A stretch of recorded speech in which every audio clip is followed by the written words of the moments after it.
So 2018 Dorigo Vineyard Grenache. It's a new vineyard in Ballard Canyon. It's on this soft ridge that's all south facing. So south facing, sandy soils in a terrific spot in Ballard Canyon.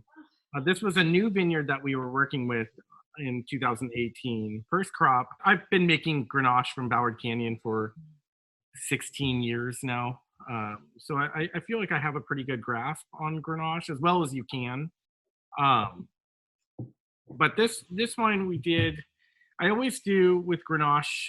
It's always kind of difficult to make sure that the fruit stays concentrated and it doesn't just hit your palate up front and in the back.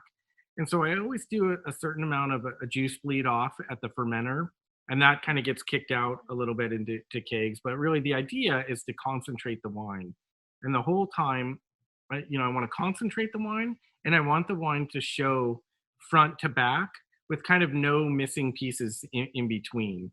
And so it spent 12 months in barrel, all neutral French oak. We did slight juice bleed. And I always love first crop is always really interesting for me because it's like the vines are so proud of their fruit. It's like, yeah, we've got fruit. Look at it. It's going to be great. And then consequently, the next years they might be subdued a little bit and not as exciting. But first crop is always pretty exciting. And that's this wine in the cellar over the year was really a fun batch of barrels because it was always changing, which Rhones tend to do.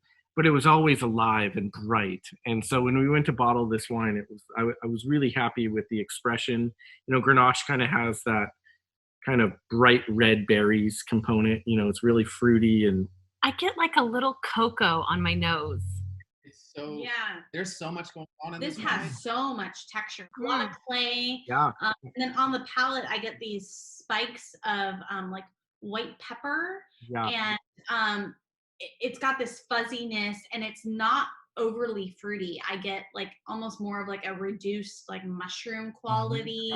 Yeah, I agree. I'm excited about this wine. For me, it has that there's almost like a sandalwood texture on it, where it gives it that savory earthiness. And Yep. so it has, I agree, it's got a lot going on where it's got that fruitiness, but it also has that savory component. So. Sometimes Grenache is a little bubblegummy for me, and this is not like that at all. Well, this is absolutely savory, and what Rhones show really well in cooler climate are some of these spicy notes. Some of the instead of just being just fruity and kind of one dimensional, they're fruity, but they've got these spices, so they can really be complex, and I think that's the allure for the area and why we're making, really Rhones that are on point with anything in the world where they're making Rhones. They're really, really distinct, really unique, and really delicious.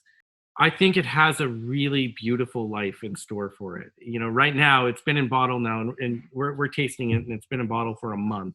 It's in its peak bottle shock.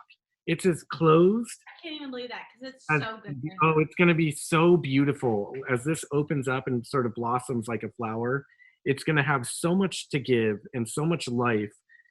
And that's one of my pride points in winemaking. Again, trying to make a wine where it's that expression of time and place. I keep going back to that, but it takes minimal winemaking in the sense of I don't want to throw a bunch of acid. I don't want to throw a bunch of water.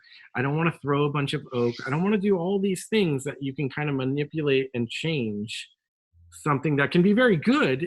But you're taking away from that expression. And I think this wine has a long life of really good memories that it's going to leave behind as we're drinking this.